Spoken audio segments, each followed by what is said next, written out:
Assalamualaikum,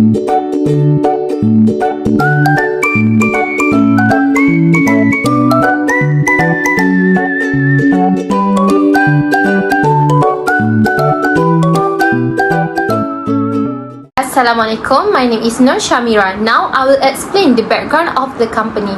Samsung was founded by Lee Byung-chul in 1938 as a trading company in Daegu, South Korea. Over the years, the company diversified into various industries including food processing, manufacture, textile, insurance, trade and retail. Why we choose Samsung? Because Samsung has shown remarkably agility in responding to the pandemic. The company also quickly adapted its operation to ensure business continuity and stability. Lastly, to conclude overall, Samsung's resilient adaptability and commitment to innovation have allowed it to emerge stronger from the pandemic, positioning it for continued success in the future. To keep their business sustained, I would recommend Samsung to invest in research and development (R&D). Since Samsung has already established a strong R&D foundation, by allocating significant resources to R&D, Samsung can stay ahead of technological trends, innovate new products, and improve existing ones. That's all for me. Thank you. Hi and Assalamualaikum. My name is Nurul Binti Rafie, and for my part, I will explain about issues faced by Samsung. So the first issue is decreasing in overall earnings. Samsung Electronics, a leading tech company, has seen a significant decline in its earnings since the pandemic.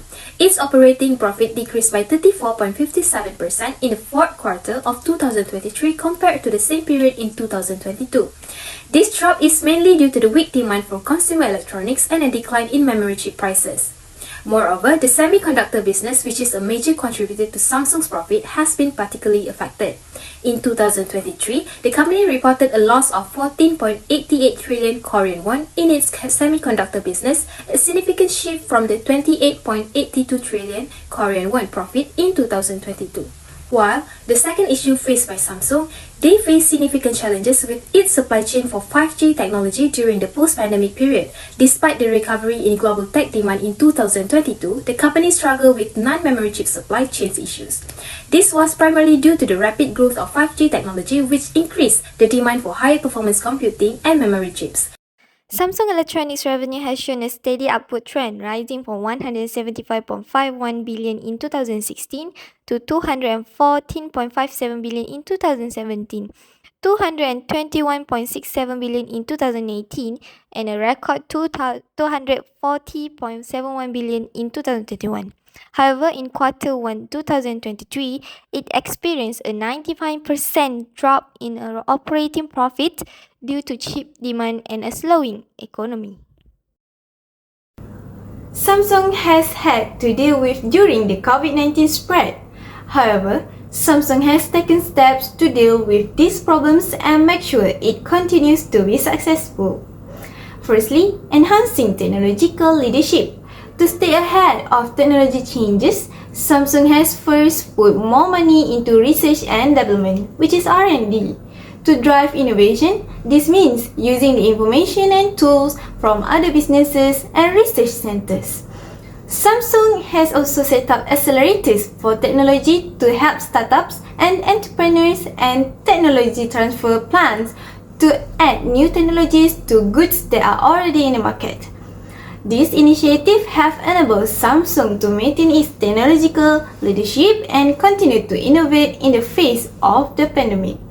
By investing in R&D, Samsung is ensuring that it remains competitive and can continue to deliver high-quality products and services to its customers. Secondly, supply chain diversification.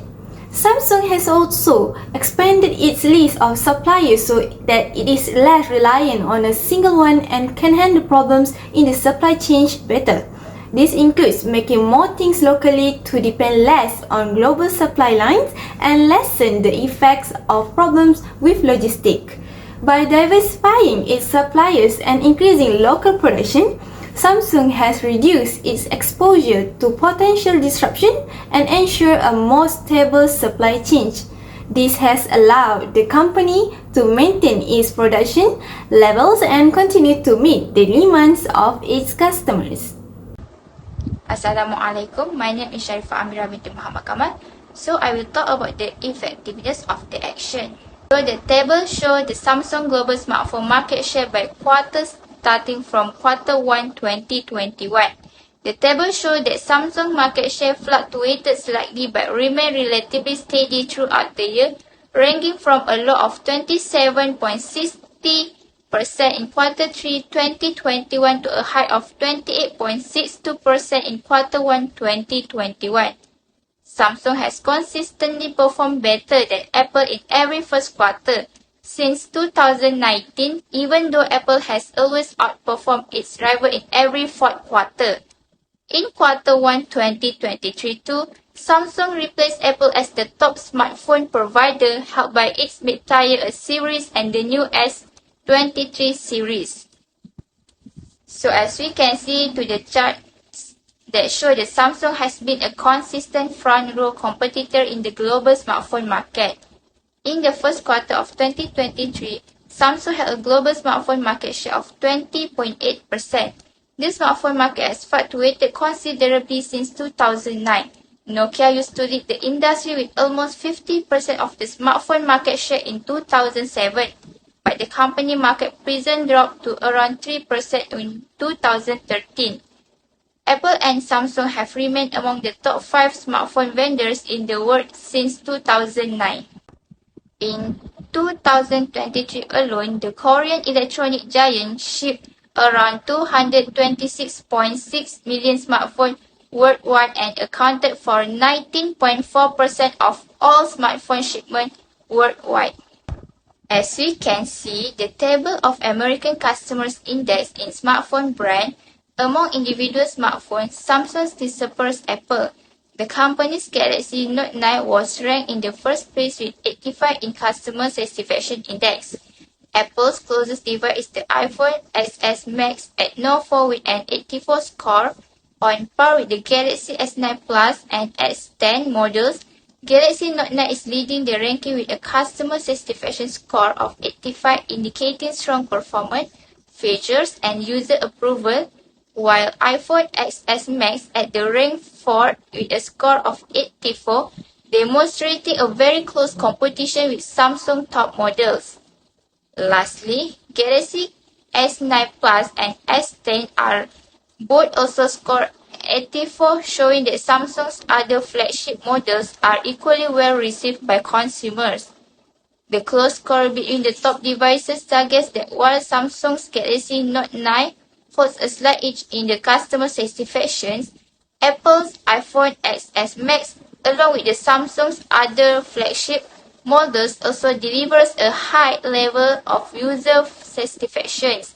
This competition highlights the strong performance and popularity of both brands' high-end smartphones in the market.